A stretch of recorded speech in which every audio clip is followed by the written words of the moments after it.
এই হারামে, এই অশ্লীলতা এখন তরুণ যুবক যুবতী থেকে বুড়া পর্যন্ত আক্রান্ত হচ্ছে। ব্যভিচার ধরা পড়ে গেলে, সাক্ষী প্রমাণে মিলে গেলে ব্যভিচারিণীকে রক্ষা করার অধিকার কারণ নাই। রসুলের যুগে রসুল শাস্তি দিয়েছেন। সাক্ষী প্রমাণে যদি মিলে যায় তাহলে ওই লোকটার শাস্তি মৃত্যুদণ্ড। সাক্ষী প্রমাণ যদি 4 জন না মিলে, মানুষের সম্মান নষ্ট করিও না। আল্লাহ গোপন রাখছে, আল্লাহ গোপন রাখছে, তুমি গোপন প্রকাশ করিও না। তবে হ্যাঁ, কোনোভাবে যদি প্রকাশ হয় সেটা আইনের লোক ধরবে। আজকে আমরা আলোচনা করতে চাই অশ্লীলতার পরিণাম। কোনো নারীও অশ্লীল হবে না, আর কোনো পুরুষও অশ্লীল হবে না। যদিও শালীনতা বিবর্জিত চালচলন, শালীনতা বিবর্জিত পোশাক, শালীনতা বিবর্জিত কথাবার্তা আমাদের সমাজে আছে প্রচুর। আধুনিকতার নামে অনেকে অশালীনতাকে গ্রহণ করে, সংস্কৃতির নামে অনেকে অশালীনতা প্রমোট করে। নাটক সিনেমার নামে তো অশ্লীলতা, ব্যভিচার, বিবাহ বহির্ভূত সম্পর্ক, এগুলোকে যেন জাতীয়করণ করে দেওয়া হয়েছে। আর এইসব নাটক সিনেমা লাইসেন্স দেওয়ার মাধ্যমে সরকার বৈধতা দিয়ে দিয়েছে যে এগুলো অভিনয় করতে পারবে। এগুলি ব্যাপকভাবে অশ্লীলতা ছড়াচ্ছে। তার সাথে যোগ হয়েছে এখন social media, YouTube, Google, Facebook. এগুলির দ্বারায় অনেক উপকার হচ্ছে মানব জীবনের বিভিন্ন ক্ষেত্রে, এগুলির দরকার আছে। এখন আর আগের মতো নাই পৃথিবী। জাগতিক প্রয়োজনে বিজ্ঞানের উৎকর্ষতা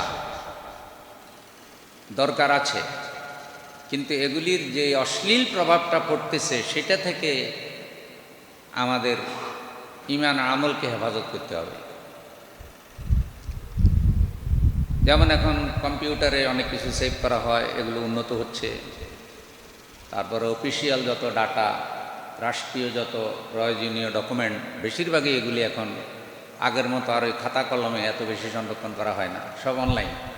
50 বছর আগে, বেশি না, 50 বছর আগে যেই মুরব্বী মারা গিয়েছেন, আল্লাহ যদি কোনোভাবে এখন ওনারে জীবিত করে দেয়, আর জীবিত হইয়া উনি যদি mobile, Facebook, YouTube, internet, WhatsApp, Teletalk, ফেসবুকে লাইভ, এগুলো যদি দেখে, উনি তো আশ্চর্য হয়ে যাবে। হায় আল্লাহ, মাত্র 50 বছর আগেও কিন্তু এগুলি ছিল না। মাত্র কয়েক বছরের মধ্যেই কিন্তু এই উন্নয়ন বা এই পরিবর্তনটা হয়েছে। এখন এটার মাধ্যমে যে জিনিসটা আমাদের সমাজে এখন বেশি ছড়াচ্ছে সেটা হলো অশ্লীলতা। অশ্লীলতা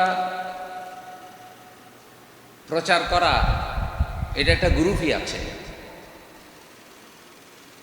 শালীন, নম্রভদ্র, দিনদার মানুষরাও এই ফাঁদে পড়ে যায় এইসব কারণে। কারণ শয়তান তো আছে, নাকি শয়তান নাই? আচ্ছা, শয়তান কি করে? কোরআন বলছে শয়তান তোমাদেরকে অশ্লীলতার দিকে পরিচালিত করে, অশ্লীলতার পথে পরিচালিত করে। এ পথে শয়তান তোমাদেরকে উৎসাহিত করে যে তোমরা অশ্লীল হও, এটা শয়তান চায়। এই জন্যে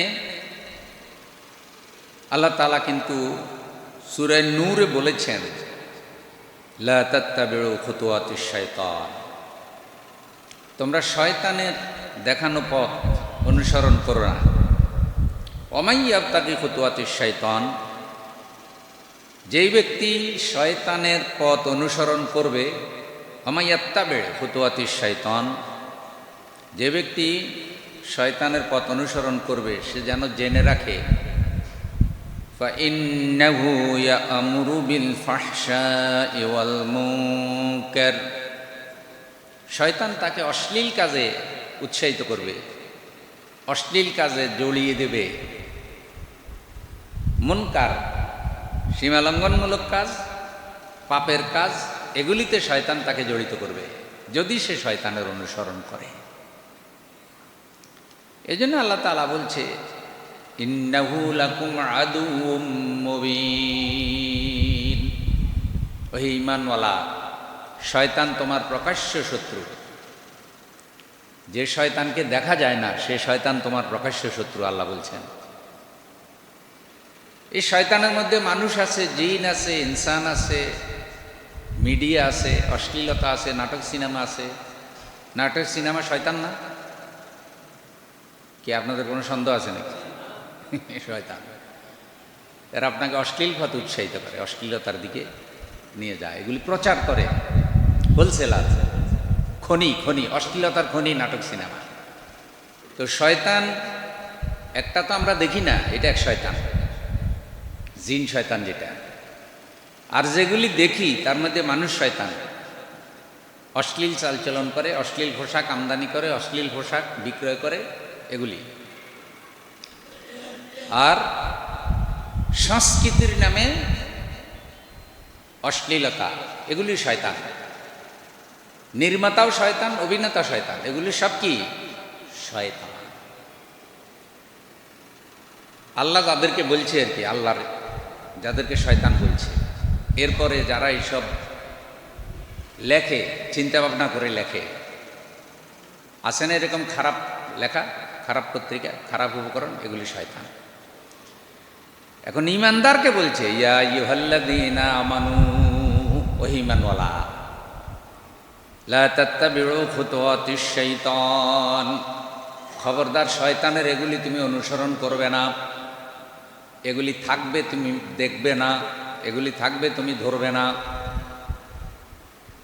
আইন হলো এগুলি বন্ধ করে দেওয়া। কোনো মুসলমান তার তরুণ তরুণী, কোনো মুসলমান তার যুবক যুবতী, অল্প বয়স্ক বেশি বয়স্ক, কাউকে এগুলি দেখার অনুমতি দিতে পারে না।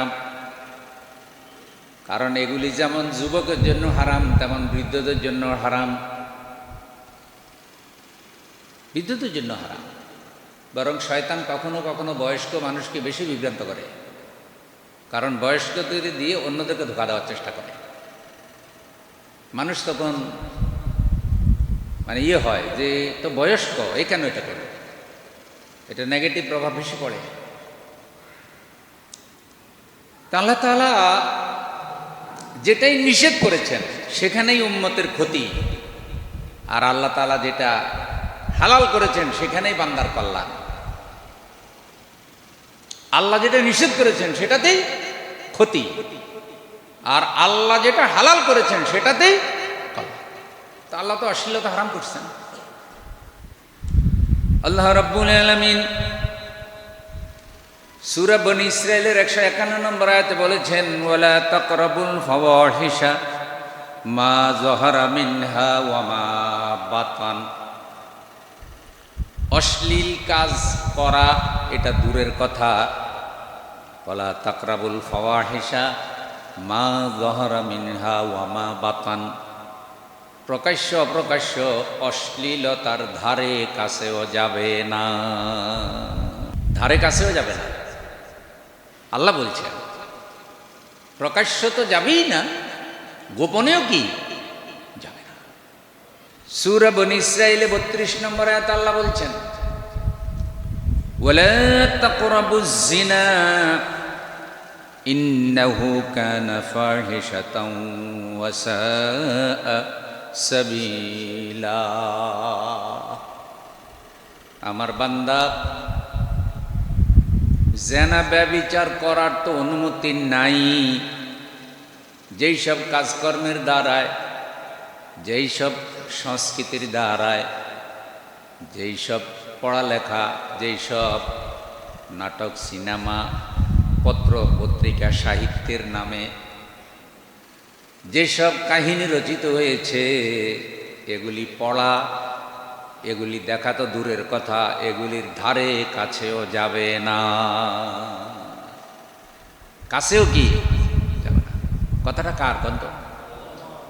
তো যেগুলার ধারে কাছে যেতে আল্লাহ নিষেধ করেছেন, কোন রাষ্ট্র কি এগুলা রাষ্ট্রে চলার অনুমতি দিতে পারে? আল্লাহ তো বলছেন স্পষ্ট হারাম।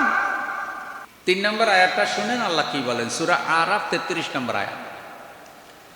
কুল ইন্নামা হাররামা রাব্বিয়াল ফাওয়াহিশা মা যাহারা মিনহা ওয়া মা বাতানা ওয়াল ইসমা ওয়াল বাগিয়া বিগাইরিল হক। নবী আপনি বলে দেন, হাররামা রাব্বিয়াল ফাওয়াহিশা মা যাহারা মিনহা ওয়া মা বাতান, প্রকাশ্য অপ্রকাশ্য সকল অশ্লীলতা আল্লাহ হারাম করেছে। কে হারাম করেছে? আল্লাহ যেটা হারাম করে সেটা রাষ্ট্রে হালাল করা, আইনের মাধ্যমে চালু করার অধিকার কি সংস্কৃতি মন্ত্রী বা কোনো মন্ত্রীর আছে? নাকি মন্ত্রীরা আল্লাহর গোলাম না? নাকি তাদের আল্লাহর হুকুম মানার দরকার নাই, তারা আইনের ঊর্ধ্বে, আল্লাহর আইন তাদের জন্য আসে নাই? বিষয়টা কি এমন নেই? বিষয় এমন না। আমি যেমন আল্লাহর আইনের অধীনে, সবাই আল্লাহর আইনের অধীনে। আল্লাহ যখন এটা হারাম বলছে, আমি এমনি বলি, কিছু মাইন্ড করিয়েন না আবার। এখন যদি মাননীয় স্পিকার মহোদয় বলে কোরআনের সূরা আরাফের 33 নম্বর আয়াতে আল্লাহ সকল অশ্লীলতা হারাম করেছেন, সুতরাং নাটক, সিনেমা, সংস্কৃতির নামে কোনো অশ্লীলতা চলবে না, যারা প্রস্তাবের পক্ষে আছেন তারা হ্যাঁ বলেন। আচ্ছা, এই প্রস্তাবে না বলার কোনো ইমানদারের সুযোগ আসেনি? এটা বলবে না, এটা বলবে না। বলবে আমরা ইসলামকে পছন্দ করি, মহব্বত করি, মাগার মানতে রাজি, মানবো। একটু সুবিধা, জুমার দিন মসজিদে যাবো, রোজার দিন রোজা রাখবো, সুযোগ পাইলে হজে যাবো, হজ থেকে এসে আলহাজ লিখবো, কিন্তু এগুলি মানতে রাজি নেই। আহা, এটা বন্ধ করে দেওয়া দরকার ছিল।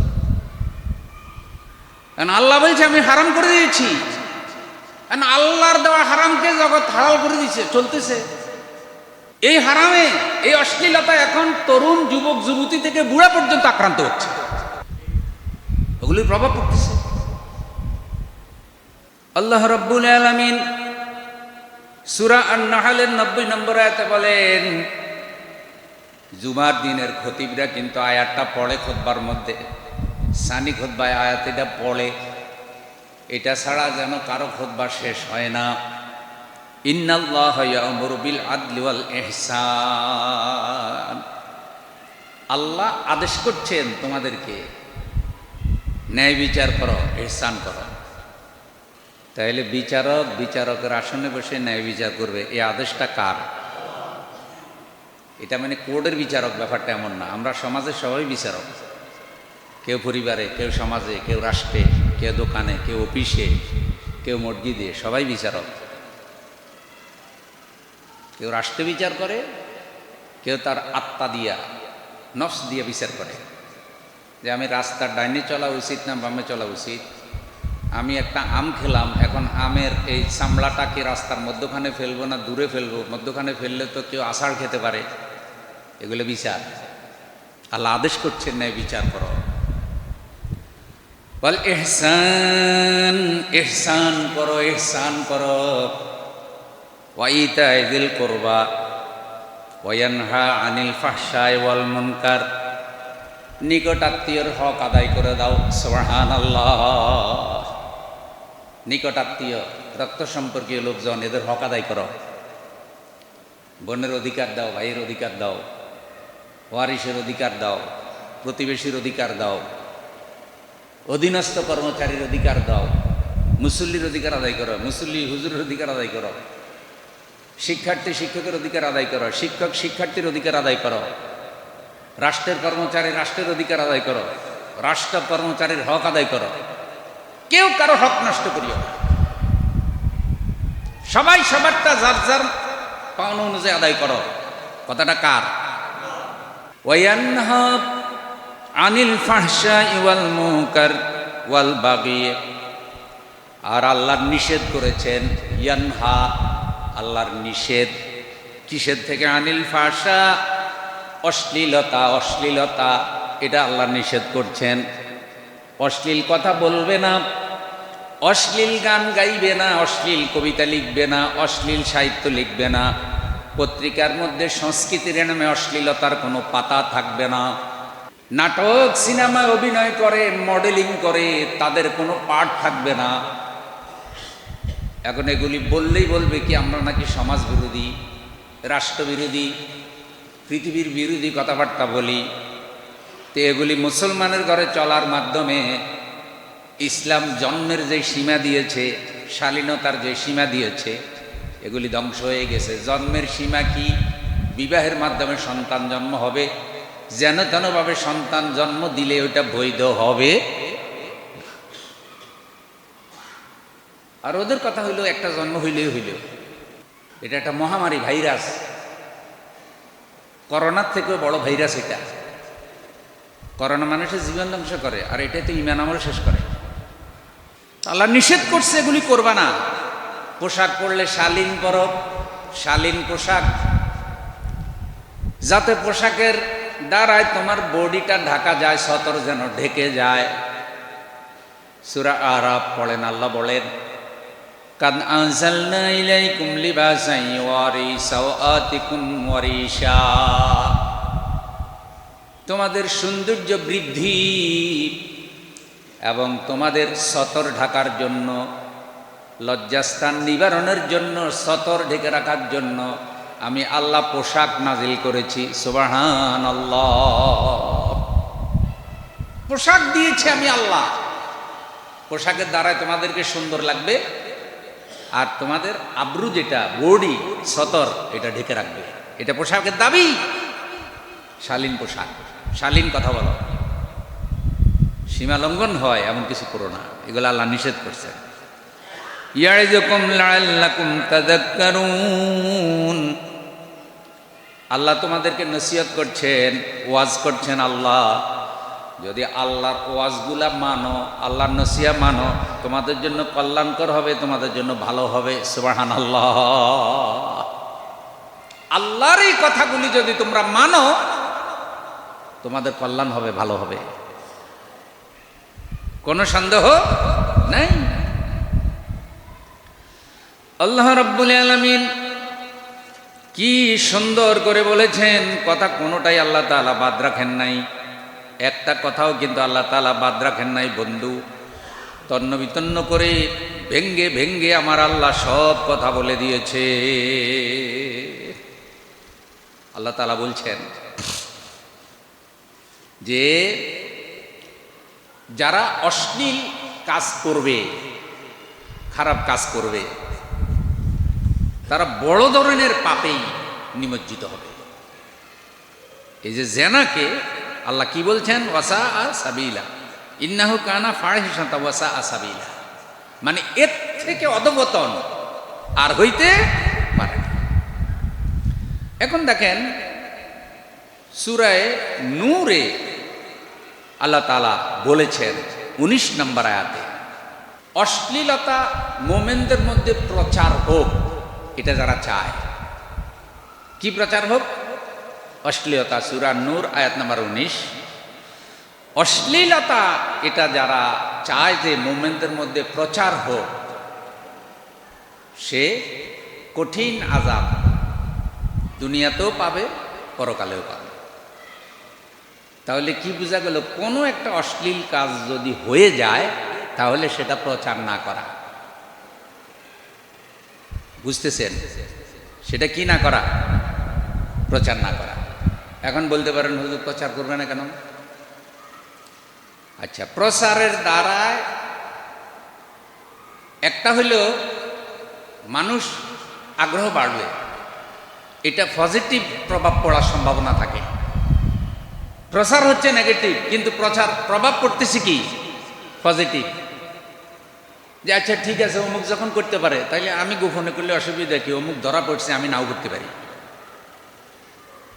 এরকম একটা চিন্তা আসতে পারে প্রচার হইলে। আরেকটা হইল এই প্রচারের দ্বারায় ইজ্জত সম্মান নষ্ট হয়। বলতে পারেন ইজ্জত সম্মান আবার অপরাধীর রক্ষা হবে কেন? আচ্ছা, ওই যে অপরাধটা করে তার অপরাধটা প্রচার হইলে তার ইজ্জত নষ্ট হয়, অন্যদেরও কথা দেখা এগুলির হায়া নষ্ট হয়, লজ্জা নষ্ট হয়। একই কথায় আমি বলি, আল্লাহ যদি তার বান্দাদের গোপন সব অপরাধ প্রকাশ করে দিতেন, তাহলে কোনো বান্দা কি বাঁচতে পারত? আমার কথা মনে বুঝেন নাই।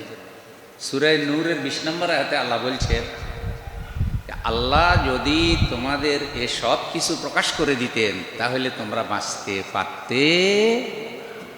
কারণ আমাদের অনেকের অনেক গোপন পাপ থাকতে পারে যেগুলো কেউই জানে না। আমার ছেলে মেয়েও কি, মানুষ যখন অনেক সময় পাপ করে তখন স্ত্রী সন্তানাদির চোখ ফাঁকি দিয়ে পাক করে, অ্যান্ড সেটা গোপন আছে বিদায় সবাই ফেরেশতা। কথা মনে হয় বুঝেন না নাকি? যতক্ষণ গোপন থাকে ততক্ষণ কি খুব ফেরেশতা, আমার মতো ভালো কেউ নেই। কিন্তু যখনই প্রকাশ হয় তখনই তো বোঝা যায় কি। এজন্যে হ্যাঁ, এরপরে সাক্ষী প্রমাণে ধরা পড়ে গেলে ইসলাম ব্যভিচারের শাস্তি কায়েম করার শর্ত রাখছে 4 জন পুরুষ সাক্ষী। কয়জন? 4 জন পুরুষ সাক্ষী। আচ্ছা বলেন তো, 4 জন একসাথে সাক্ষী হয় এটা কঠিন না? একদিকে যারা অপরাধ করে তাদের যদি কিছুটা যদি দিলের মধ্যে হায়াবোধ থাকে তাহলে গোপনে করে, তাহলে তারাও চায় না যে কেউ সাক্ষী থাকুক। আবার আল্লাহ একজন সাক্ষী দিলেই তো চলতো, একজন না দিয়া বলছে পুরুষ সাক্ষী কয়জন? 4 জন লাগবে, 3 জন হইলে হবে না। 3 জন যদি দেখে তাহলে মাসালা হইলে তারা এটা বলতে পারবে না, কারণ আরেকজন নাই, তারা গোপন রাখবে। কারণ তারা যদি বলতে যায় তাহলে এটা প্রমাণ করতে পারবে না, তো প্রমাণ করতে না পারলে উল্টা তাদের আশীর্বাদ পড়বে। সূরা নূর হযরত আয়েশা রাদিয়াল্লাহু তাআলা আনহার চরিত্রের অপবাদ প্রচার করছিল মুনাফিকরা। আপনারা পড়লে পাবেন ইফকের ঘটনা। রাসূল সাল্লাল্লাহু আলাইহি সাল্লাম এতটা মানসিক বিপর্যয় পড়েছিলেন হযরত আয়েশার চরিত্র নিয়ে। সাফওয়ান ইবনে মুআত্তাল রাদিয়াল্লাহু তাআলা আনহু ছিলেন সাহাবী। এই সাফওয়ানকে রাসূল ওই পিছনে রেখে এসেছিলেন বনুল মুস্তালিক যুদ্ধে। সবসময় রাসূল একজনকে পিছনে রাখতেন কাফেলার পিছনে, সে আধা কিলো 1 কিলো বা 2 কিলো দূরে থাকতো। তো সে থাকতো 2টা কারণ, একটা হইল শত্রু পক্ষকে সে অবজারভেশন করতো কেউ পিছনে ফলো করে কিনা, আরেকটা হইল মুজাহিদদের কোনো সামানপত্র কিছু পড়ে থাকলে সে ওটা নিয়ে আসতো, এই জন্য পিছনে থাকতো। তো বনুল মুস্তালিক যুদ্ধে রাসূল সাল্লাল্লাহু আলাইহি সাল্লাম সাফওয়ান ইবনে মুআত্তাল রাদিয়াল্লাহু তাআলা আনহুকে এই দায়িত্ব দিয়েছিলেন। রাসূল যখন ওই যুদ্ধ থেকে রাত্রে ফিরতেছিলেন, রাত্র হয়ে গিয়েছিল, এক জায়গায় রাসূল বিশ্রাম করছেন, আর ওই সফরে হযরতে আয়েশা রাদিয়াল্লাহু তাআলা আনহা রাসূলের সাথে ছিল। তা আয়েশার জন্য তিনি পালকি দেখছেন আপনারা, এখন তো পালকি নেই, আমাদের পালকির চল চলে গেছে। আগে তো কনে পালকিতে করে যেত, বড় পালকিতে করে যেত। তো আয়েশার জন্য রাসূল সাল্লাল্লাহু আলাইহি সাল্লাম পালকি বানিয়ে এরকম একটা হাওদা বলে এটাকে, উটের ভিটে রাখছে। ওটা খুলে ঢুকে আর বাইরে উটের চলা কিন্তু অনেক কঠিন। আমি এই যে গত রমজানে আবার উটে একটু দূর চলছিলাম, কিছুক্ষণ চলার পরে দেখি যে আমার কোমর ব্যথা হয়ে গেছে, মানে উঠে উঠছিলাম। তা আমি চিন্তা করলাম রাসূল সাল্লাল্লাহু আলাইহি সাল্লাম এই উট দিয়ে কিভাবে মক্কা থেকে মদিনে আসছেন, এই লম্বা সফর কিভাবে ওরা করতো।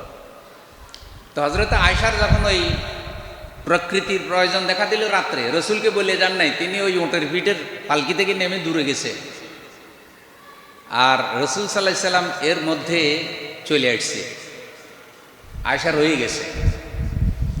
আয়েশা আবার ওখানে ওই প্রাকৃতিক প্রয়োজন সেরে গলার হার গলার মধ্যে নাই, খুঁজতেছিল যে আমি কোন এটা ফেলে দিলাম না, খুঁজতে খুঁজতে দেরি হয়ে গেছে, আর হাওদার দরজা বন্ধ।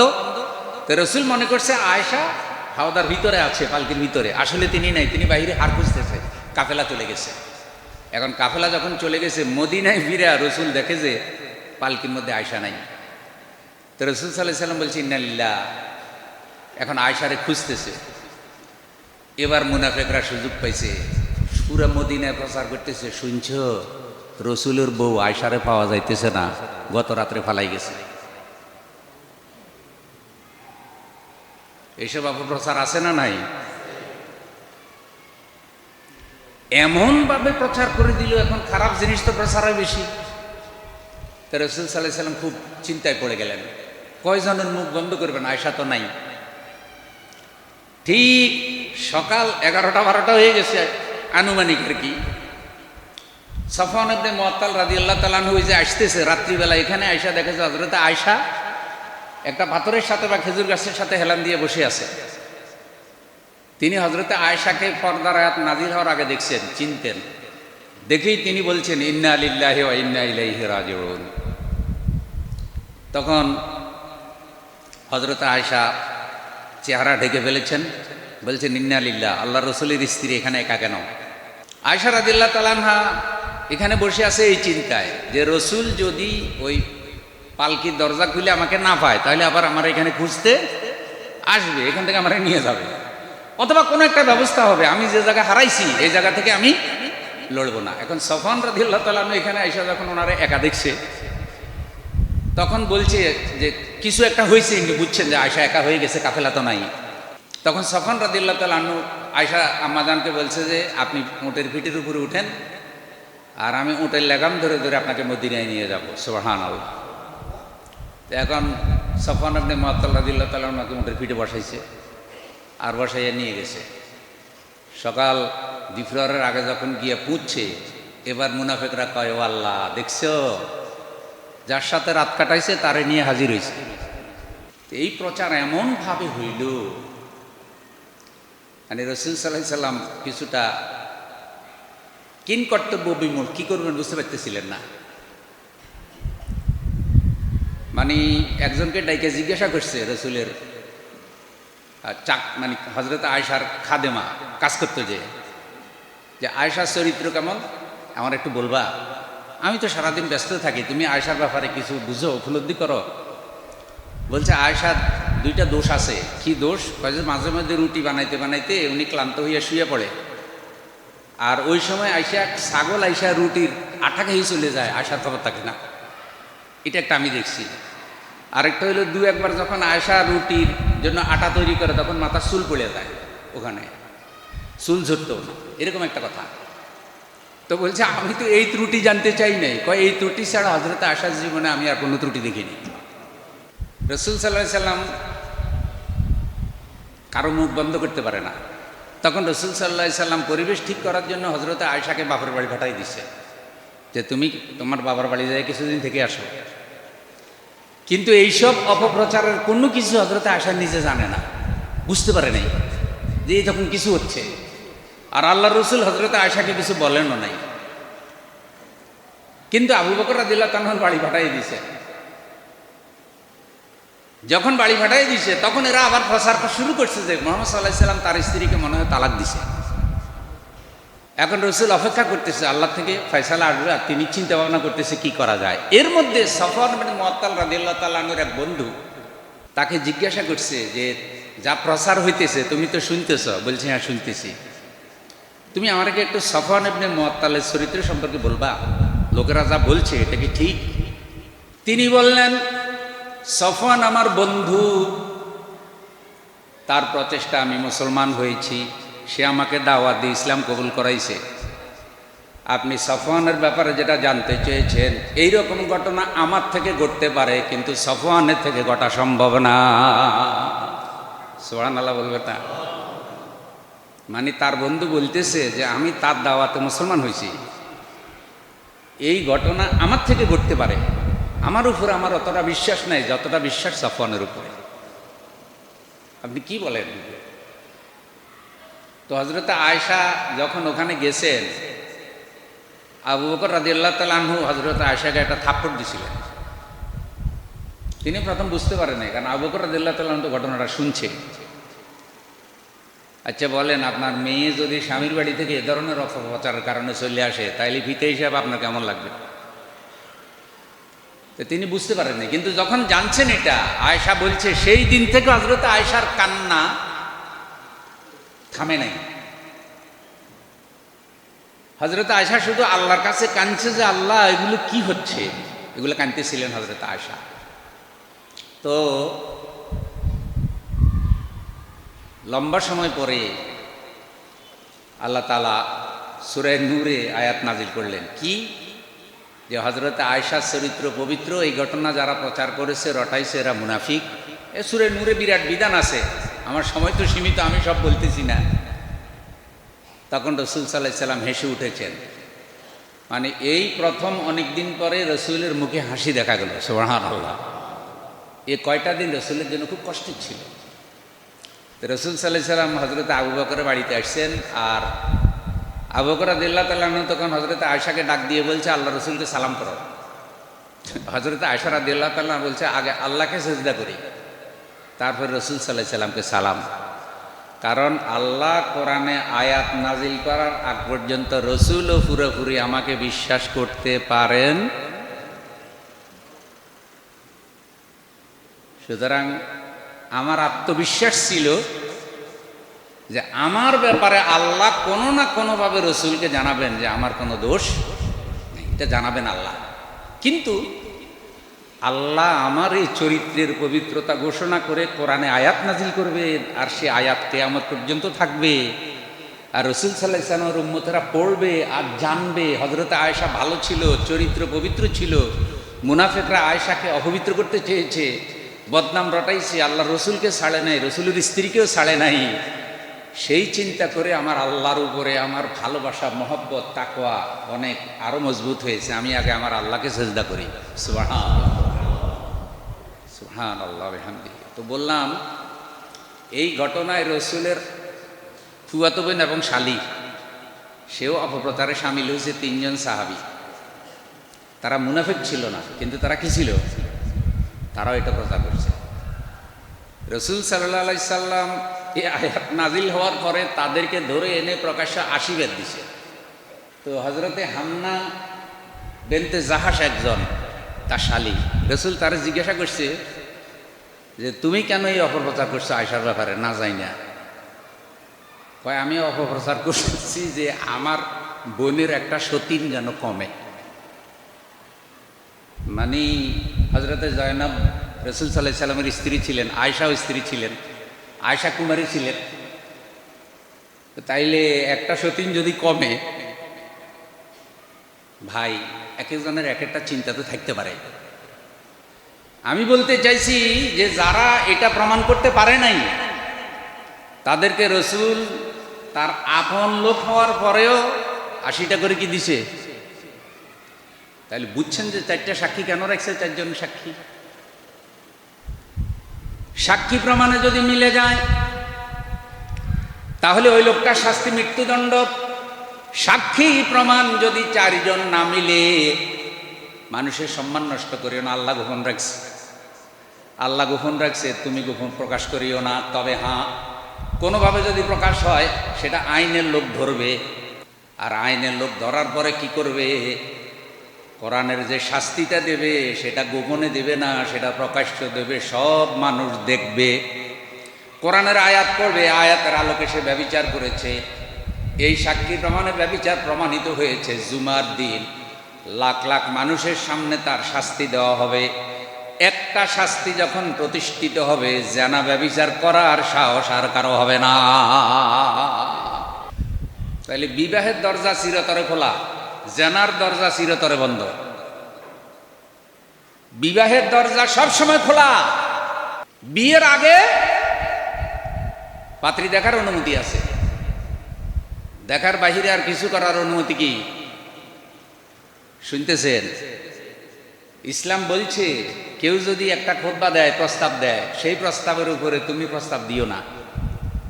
ধরেন একটা মেয়ের বিয়ের প্রস্তাব আসছে, এখন সেইটা একটা ফয়সালা হওয়ার আগে তুমি আরেকটা প্রস্তাব দিও না। আর ইসলাম বলছে যারা বিয়ের প্রস্তাব দিছ, ছেলে মেয়েকে দেখো, মেয়ে ছেলেকে কি দেখো, এই অনুমতি আছে, দেখবে।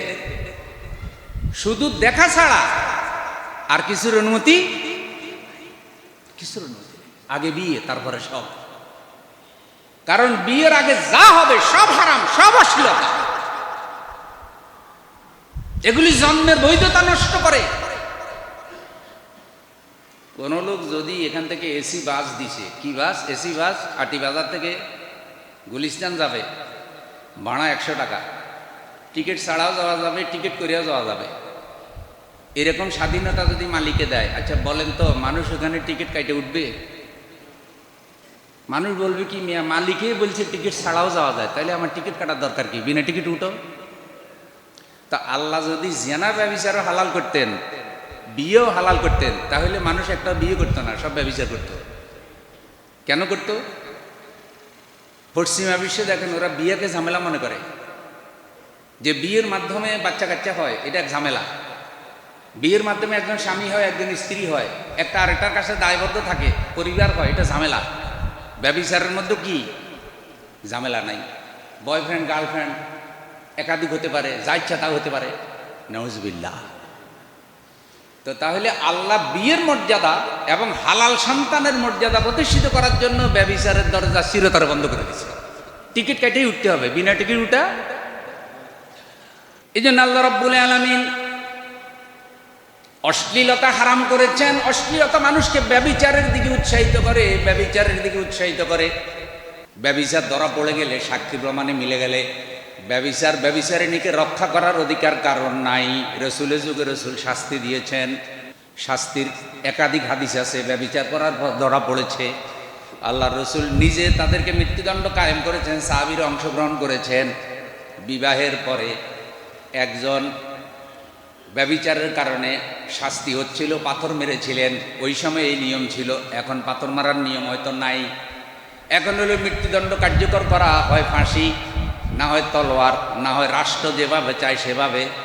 ওই সময় রাষ্ট্রীয় নিয়ম ছিল। আল্লাহ কোরআনে বলেছেন হাদিস অনুযায়ী যে তাকে পাথর নিক্ষেপে মৃত্যুদণ্ড কার্যকর করা। একজন পাথর মেরেছে, ওর এক টুকরা রক্ত, এক ফোঁটা রক্ত এসে এক সাহাবীর গায়ে পড়েছে।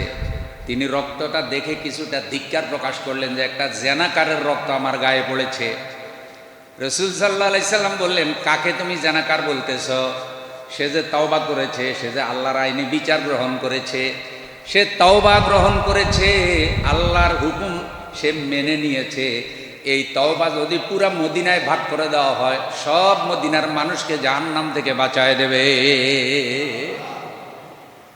তুমি তাকে তিরস্কার করবে না। শয়তানের ধোঁকা একটা পাপ হয়ে গেছে, কিন্তু সে তো আল্লাহর বিচার গ্রহণ করে নিছে।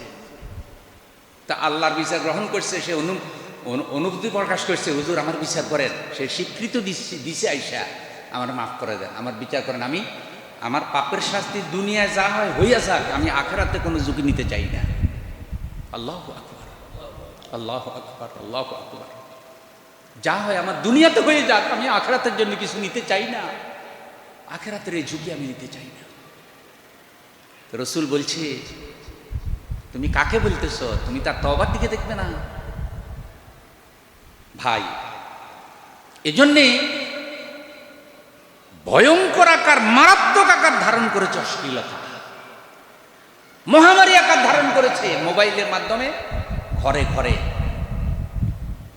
হাজার হাজার পরিবার ভাঙতেছে। 1000 বিয়ে হইলে 1 বছরের ভিতরে 3 ভাগের 2 ভাগ বিয়ে ভেঙে যায়। মাদারীপুর জেলার একটা থানার পরিসংখ্যান জাতীয় মিডিয়ায় প্রকাশ করছে, 1000 বিয়ে হয়েছে 1 বছরে, 921টা বিয়ে ডিভোর্স হয়ে গেছে। অনলাইনে ভিডিও আছে, আপনারা খুঁজলে পাবেন। 1000-এর মধ্যে 921টা ভেঙে গেছে। এইসব কারণে মোবাইল, অশ্লীল কন্টেন্ট, ইমো, ফেসবুক কানেকশন, শয়তান সুযোগ নিচ্ছে। মনে হচ্ছে যেন খুব দ্রুতই পৃথিবীটা ধ্বংস হবে, কিয়ামতের দিকে যাচ্ছে মনে হয়। পরিবেশ ঠিক করুন, আসুন, অশ্লীলতা বন্ধ করুন, বেহায়াপনা নিজেরা নিজেদের মাধ্যমে যতটুকু কন্ট্রোল করতে পারি। পুরা সমাজ তো আর আমি ঠিক করতে পারব না, সেই চেষ্টা করা। আর নিজেরা নিজেদের মোবাইল কন্ট্রোল করা, পরিবার কন্ট্রোল করা, ছেলে মেয়েকে নামাজে শিক্ষা দেওয়া, কোরআন শেখানো, সকালবেলা ঘরে কোরআন তেলাওয়াত জারি রাখা, মসজিদে আসার সময় ছেলেদেরকে নিয়ে আসা, মেয়েকে বলা মা তুমি আমার মা, তুমি নামাজ পড়ো, স্ত্রীকে বলা তুমি নামাজি হও, তোমার মেয়েটাকে একটু কন্ট্রোল করো, ঘরে কোরআন তেলাওয়াত জারি করো, শালীন পোশাক পরাও, যেদিকে যাও বোরকা পরে যাও, ছেলে বন্ধু বানাইও না, মাদ্রাসায় যাবে, স্কুলে যাবে, পড়ালেখা করবে, কোনো ছেলেকে বন্ধু বানাবে না, কোনো খারাপ মেয়েকেও বন্ধু বানাবে না। মনে রাখবেন, খারাপ মেয়ে ছেলের থেকেও খারাপ। যারা দিনদার মেয়ে তারা অশ্লীল মেয়েদের সাথে দেখাও করে না। আমার মনে পড়ে, আমার এক চাষি ছিল খুব দিনদার, বাইদানি, চিনেননি বাইদানি? তো বাইদানিরও ওই সময় বাড়ি দিত, বিভিন্ন সিঙ্গা দিত, পুক খুলত ইত্যাদি। তো আমার ওই চাষি বাইদানির সাথে দেখা করতো না। আমার মাকে বলতো বাইদানিদের শরম নাই সব। আবার বাইদানি যারা তারা রাগ হয়ে না চাই না, আমি সবার কথা বলছি না, যে ওদের কাছে একটা লাজুক মেয়ে, একটা শালীন মেয়ে গেলে সেই মেয়েও বেশরম হওয়ার সম্ভাবনা আছে না নাই? এই জন্য মেয়েকে বলেন যে খারাপ মেয়েদেরকে বান্ধবী বানাইও না, পড়ালেখা করবা, অবশ্যই করবা, কিন্তু নিজের পরিবার রক্ষা করো। জানি না কোন পথে মুক্তি, অধঃপতন এখন শুরুর দিকেই শুরু হয়েছে। আল্লাহ আমাদের হেফাজত করুন।